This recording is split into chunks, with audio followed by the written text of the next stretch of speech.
बुलगिरी में आपका स्वागत है दोस्तों। और आज हम बात करेंगे टाटा गोल्ड ईटीएफ की, वो फंड जो सोने की कीमतों से जुड़ा है और अभी इन्वेस्टर्स की नजरें उस पर टिकी हुई हैं। टाटा गोल्ड ईटीएफ का एनएवी करीब 11 रुपए 12 पैसे है और पिछले एक साल में ये लगभग 46 से 50% रिटर्न दे चुका है। लॉन्च से लेकर अब तक रिटर्न लगभग 41.9% रहा है। ईटीएफ का उद्देश्य यही है कि ये डोमेस्टिक फिजिकल गोल्ड की कीमत को ट्रैक करे।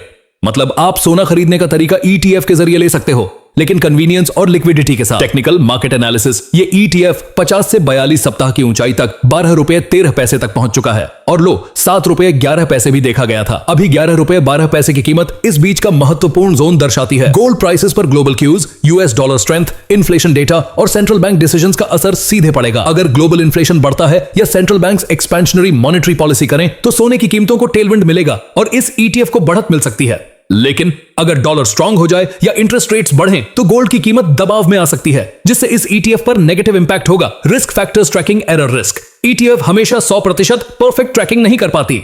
एक्सपेंस रेशियो, इस ईटीएफ की एक्सपेंस रेशियो 0.40% है, जो थोड़ा हाई माना जा सकता है market sentiment and global factors. Gold को सेफ हेवन एसेट माना जाता है, लेकिन जब इक्विटी मार्केट्स स्ट्रांग हो, लोग रिस्क एसेट्स में पैसा लगाते हैं। इससे डिमांड घट सकती है। Liquidity and trading volume, ETF में अक्सर वॉल्यूम उतना हाई नहीं हो सकता जितना इक्विटी शेयर्स में होता है। व्यू स्ट्रेटजी, अगर आप mid to long term investor हो तो टाटा गोल्ड ईटीएफ एक अच्छा तरीका हो सकता है सोने में एक्सपोजर लेने का, जिससे आप फिजिकल गोल्ड की हैसल्स से बचो।